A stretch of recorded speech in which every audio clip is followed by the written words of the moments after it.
भगवान के सामने हम निष्कामता रखें, हम क्या कर सकते हैं अपने आप? हाँ? हमें भगवान से याचना ही करनी है। और याचना भी कैसी करनी है?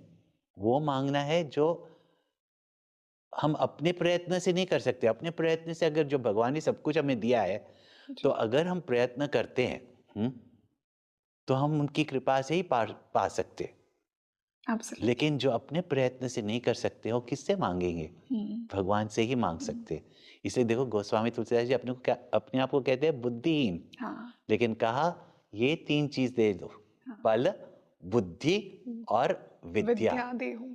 ये 3 अगर हमारे पास है तो सब कुछ हम आपकी कृपा से प्राप्त कर सकते हैं। बिल्कुल। तो याचना भी ऐसी करो, हम्म, जो आम जगत के लोगों से नहीं मिल सकती। सही बात है। भगवान से या भगवान के भक्त से ही मिल सकती है।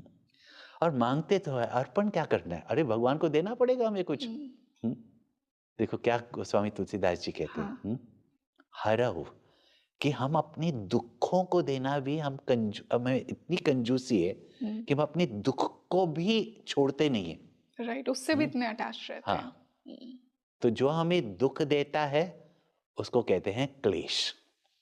और जो हमारे मन को विचलित करता है ना, that which takes away the peace of our mind, जी। उसको विकार कहते हैं, the poisons of the mind. काम, क्रोध, लोभ, यस। मोह, अहंकार। इनको हम छोड़ते नहीं, पर हमें चाहिए अपने जीवन में आनंद और सुख। है ना? तो आप तो वानर हो, है?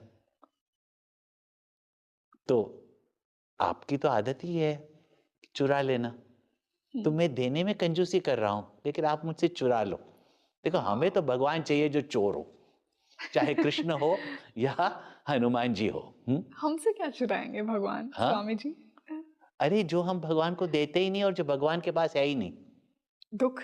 हमारा अहंकार, हम्म, हमारा मोह, हमारी आसक्ति, क्योंकि वो तो एक प्रेमी है।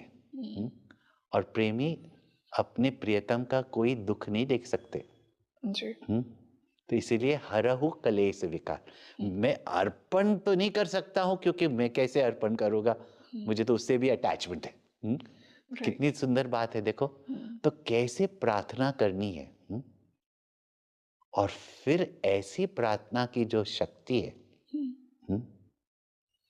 वो अलौकिक, दैट इज मिस्टिसिज्म। जी। और क्या नहीं हम प्राप्त कर सकते।